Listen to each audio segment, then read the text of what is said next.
네, 이어서 좀 리플 관련 소식 저희가 좀 짚어볼게요. 게리 겐슬러 이거 저희가 지난주에 살펴봤던 건데 지난주에 또 약간 좀 생각 짧은 사람들은 막 악플 달았더라고요. 왜 맨날 게리 겐슬러 이거 하나만 한 얘기 하냐 그러는데 저는 지난주에 이거 다루면서 생각을 했던 거는 딱 주말이 지나면서 여기저기서 기사화가 될 거라고 저는 생각을 했어요. 그럴 만한 어떤 임팩트가 있기 때문에 아니나 다를까 오늘 어제 기점으로 곳곳에서 지금 기사가 쏟아지고 있습니다. 똑같은 얘기 가지고. 그래서 게리 겐슬러 SEC 위원장 이 쭈꾸미 대가리가 비트코인을 제외하고 대부분 코인은 증권의 성격을 가지고 있다. 이 중간에 통제 그룹이 있다. 그러니까 이 발행사가 있기 때문에 이들에 의존해서 수익을 기대하기 때문에 증권이다. 뭐 이런 논리를 제시를 하고 있습니다. 참 이게 다 헤쳐먹겠다라는 얘기를 이렇게 하는 건데 재밌죠? 비트코인 맥시들이 듣기에는 굉장히 반가운 소식일 거예요. 그 대표적인 비트코인 맥시멀리스트 마이클 셀러가 비트코인을 제외하고 모든 암호화폐가 증권이라는 컨센서스 이 합의가 형성되고 있다. 비트코인은 이 글로벌 머니로 사용하는 데 있어서 이 적합한 유일한 크립토 자산이다. 뭐 이렇게 거의 딱 정말 비트코인 맥시멀리스트다운 이런 멘트를 또 날려줬습니다. 이거 듣고 이제 존 디튼 변호사도 한마디 했는데 이걸 리트윗을 하면서 그리고 이 상황 이거 말이 아니야. 야 게리 겐슬러랑 비트코인 맥시멀리스트 말고 비트코인 이외에 모든 암호화폐가 증권이라고 합의한 적 없어. 야 누가 그런 걸 어디서 합의했어? 뭐 이런 얘기를 하는 거예요. 그래서 법적에서도 마찬가지로 아직 비트코인을 제외하고 다른 모든 암호화폐가 증권이다 이런 합의를 한 적은 전혀 없다. 그냥 겐슬러 하는 얘기인 거고 이거에 대해서 마이클 셀러가 그냥 하는 얘기지 뭐 이렇게 반박성 멘트를 날려줬습니다. Not true. 진실이 아니야 이러면서 이 제이크 체르빈스키라는 블록체인 전문 변호사예요. 이 양반이 아마 블록체인 협회에서도 활동을 하고 있을 거예요. 그래서 겐슬러의 의견은 법이 아니다. SEC가 지금 모든 토큰을 관할하기 위해서 개별 소송을 벌이면서 법정에서 입증을 할 때까지 그 어떤 토큰에 대해서도 규제권을 갖지 못한다. 그러니까 지금 SEC 입장에서는 되게 치사하잖아요. 각계 전투를 하는 거죠.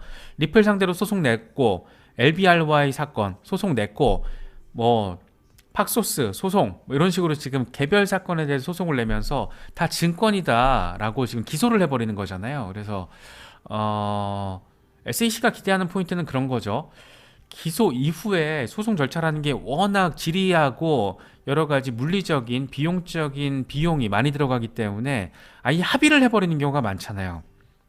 합의를 해버리면 그건 SEC가 규제한다라는 SEC 규제 관할에 포함된다라는 SEC의 명분이 입증이 되는 거거든요. 그래서 SEC는 지금 그런 어떤 짱구를 굴려가면서 개별 소송을 내고 있는 건데 그런데 재밌는 거는 SEC가 이렇게 개별 소송 방식으로 기업체나 프로젝트 팀을 조지는 방식 이런 방식이 거의 역사적으로 고전적인 방식이었다라는 거예요. 그래서 이런 수단에 있어서도 굉장히 비판이 많은데 어쨌든 지금 미국에서 암호화폐 산업의 규제 관할을 주장하는 관계기관이 SEC 포함, CFTC 포함해서 8곳이라는 거잖아요. 지금 뭐 미국 통화청 막 이런 데까지 해서 8곳이 지금 서로 암호화폐 산업 규제하겠다 이렇게 밝히는 건데 전통적인 금융 규제 기업인 이제 기관인 SEC가 이렇게 적극적으로 지금 밥그릇을 다 헤쳐먹으려고 굉장히 적극적으로 시도를 하고 있는 겁니다. 로건 볼린저라는 블록체인 전문 변호사라고 하는데 이 양반도 비슷한 얘기를 합니다. 암호화폐 증권 여부 판단은 캔슬러가 하는 게 아니야. 이건 지금 법원이 내려야 되는 거지. 왜 저 지랄이야? 뭐 이런 얘기를 지금 하고 있는 거예요. 그래서 지금 아무래도 이 국회가 지금 제 역할을 못하고 있는 거죠. 미국에서도. 국회에서 멍 때리고 있다가 지금 타이밍을 놓쳐버리면서 이번에 올해로 접어들면서 지난해 이 중간선거 이후에 회기가 또 바뀌어버리면서 이게 지금 붕 뜬 겁니다. 사실 가장 나이스한 시나리오는 지난해 연말까지 그러니까 중간선거 전까지 스테이블 코인 관련 이슈만 조금 법안이 처리가 됐었어도 조금 이렇게 게리 겐슬러 같은 사람이 저렇게 막 막무가내로 멘트 날리고 다니진 않을 텐데 겐슬러도 그래요. 대부분의 토큰이 증권일 수 있다라고 얘기를 하는 거지 증권이다 이렇게 말할 수가 없어요. 왜냐하면 법적으로 지금 뭐가 증권이고 뭐가 비증권인지에 대해서 법적인 기준 입법화가 안 됐기 때문에 그렇게 단정지어서 말할 수가 없습니다. 그런데 SEC 위원장이 저렇게 쌩 난리를 피고 있으니까 미디어 헤드라인이 장식이 되는 거잖아요. 특히나 리플, 뭐 팍소스, LBRY 이렇게 잘하고 있는 기업들을 막 직접적으로 조져버리니까 이게 관심도는 높아질 수밖에 없어요. 그러니까 게리 겐슬러 이 쭈꾸미 대가리가 정치적인 감각은 굉장히 좋은 거죠. 그러니까 우리나라 이제 국회에서 많이 쓰는 표현이 그런 거잖아요. 정무 감각이 좋다. 사실 게리 겐슬러는 우리가 그냥 흔히 하는 표현으로는 이 진짜 더럽게 재수 없는 X 뭐 이런 건데, 정치적으로 표현을 하면 정무 감각이 되게 좋은 사람이에요. 그래서 장사를 잘하죠. 그래서 작년에 누구였죠? 그 유명 여가수 암호화폐 홍보한 거 가지고 기소했잖아요. 킴 베이싱어였나? 이름이 생각이 안 나는데, 그렇게 딱 헤드라인이 장식할 이슈가 뭔지를 알고 있어요. 아주 정확하게. 그래서 이번에도 비트코인 빼고 나머지 다 암호화폐는 증권일 수 있어, 이런 얘기를 지속적으로 하는 게 이 양반 알고 있었던 거예요. 이미 예측을 한 거죠. 헤드라인 깜이다, 이게 장식을 하겠구나. 딱 실제로 그렇게 이루어지고 있습니다. 수잔 프리드먼 리플 국제정책 고문인데 이 양반 이런 얘기 합니다. 유럽이 암호화폐 산업 규제 프레임워크를 되게 적극적으로 마련하고 있어. 이런 상황을 보면 확실히 미국보다 앞서고 있고 내추럴 허브가 될 것 같아. 이런 얘기 하고 있어요. 이런 와중에 지금 또 이번에 주목도를 끈 인물이 하나가 등장을 했는데, 진 호프만, 이 치아 네트워크 CEO인데 이 양반은 계속 리플 소송 진다라고 작년 연말에도 12월에도 제가 그런 멘트 했던 게 기억이 나는데, 리플은 SEC에 증권 등록을 하기 전에 XRP를 외부에 판매하는 실수를 저질렀다. 판매 행위가 없었으면 증권으로 볼 수 있다라는 여지도 없다. 그러니까 판매를 했기 때문에 증권으로 규정될 수 있는 여지를 남긴 거다. 쯧쯧쯧 이 바보 같은 녀석들. 그러니까 니네는 리플 소송 결국엔 리플이 질 거야. 이런 얘기를 지금 지속적으로 하고 있는 건데, 이 양반 말하는 게 되게 웃겨요. 치아 네트워크는, 그러니까 우리는 XCH 토큰, 이 토큰 판매한 적 없다. 이 모든 거래 농부들이 농사 결실을 맺는 개념으로 설계가 됐다. 저는 치아 네트워크 잘 모르는데 약간 일드 파밍 뭐 그런 개념이 있나 봐요. 그래서 XCH 토큰은 증권이 아니고 치아 네트워크는 주식을 당국에 등록할 거다. 그러니까 자기네들 이제 IPO를 하겠다라는 얘기인 것 같아요. 그러니까 이게 논리가 리플 소송 결과에 대해서 객관적인 분석과 전망을 하는 게 아니고, 그렇다고 뭐 XRP 홀더들 입장에서 전망을 하는 것도 아니고, 자기 코인이 자기네가 발행한 토큰이 증권이 아니다라는 얘기를 하면서 리플을 공격하는 거죠.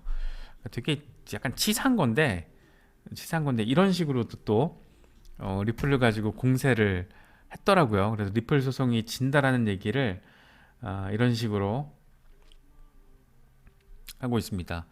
사실 이제 3월이잖아요. 이제 내일 모레가 3월이잖아요. 이제 3월이라는 시점이 리플 홀더들, 또 리플을 비롯해서 뭐 알고랜드나 헤데라 해시그래프 등등 있던 레미턴스와 관련된 디파이 관련된 토큰에 주로 투자하고 계신 분들에게는 3월이 굉장히 중요한 시기가 될 거예요.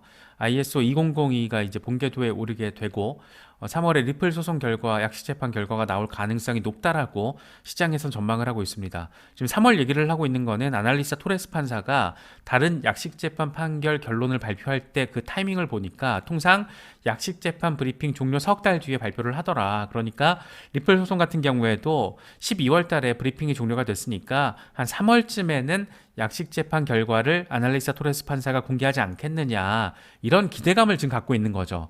그러니까 3월에 법원이 판결을 내겠다 이렇게 공식적으로 나온 건 없습니다. 가끔 이걸 혼동하고 계시는 분들이 계신데, 이건 어디까지나 시장의 기대감이에요. 그래서 존 디튼 변호사가 그래서 최근에는 3월에 안 나올 수도 있어. 그런데 3월에 안 나오게 되면 이 유해 사건 목록에, 6개월 유해 사건 목록에 들어갈 수 있기 때문에, 그렇게 되면 9월까지 최대 들게 봤을 땐 9월 가능성도 있어. 뭐 이런 전망을 존 디튼 변호사가 최근에 했었죠. 그래서 이런 소송 결과가 나오는 시점에 대해서는 상당히 법원의 공식적인 멘트가 나온 건 전혀 없다. 전혀. 예, 그렇게 보셔야 됩니다. 시장의 기대 내지는 전문가들이 그냥 분석과 전망을 하는 거죠. 그래서 요즘에 참 이런 시기가, 지금 타이밍상 이런 시기가 되다 보니까 여기저기서 리플 소송 이후 상황에 대한 분석들이 많이 나오고 있어요. 이 XRP 캡틴 같은 경우에도 뭐 또 이름이 그렇죠. 되게 강세론 견지가 딱 써있네. XRP는 100달러 간다. 예, 써있네요.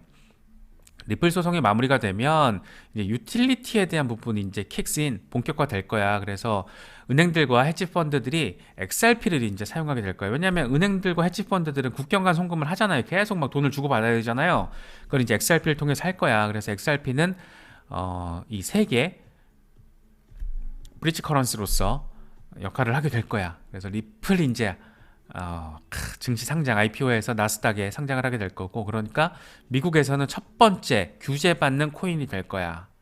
뭐 이런 얘기를 하고 있는 겁니다. 이 전망의 이 전제는 리플이 소송에서 진다 이긴다가 아니고 리플 소송이 끝나면, 그러니까 소송 리스크가 해소되면 이라는 건데, 이것과 더불어서 리플이 본사를 미국에 남겨두고 해외로 떠나지 않는다, 이런 상황까지 지금 상정을 하고 있는 거예요. 그런데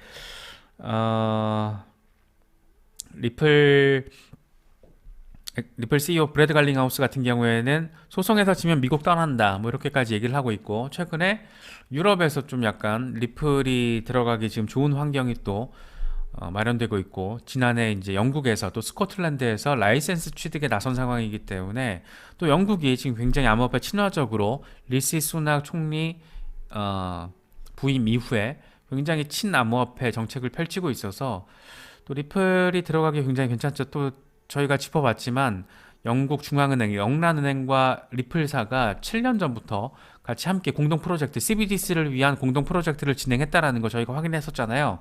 여러모로 지금 유럽, 특히 영국, 뭐 아니면 사우디, 이렇게 지금 후보군들까지 지금 나오고 있어요. 그래서 이전 가능성도, 가급적이면 미국에 본사를 남겨두고 미국에서 상장하는 게, 미국 기업으로서 가는 게 우리 입장에서도 제일 좋죠. 좋은데 또 이건 어떻게 될지 모르니까 이런 상황도 가능할 수 있다. 이런 점들 참고하시면 되겠습니다.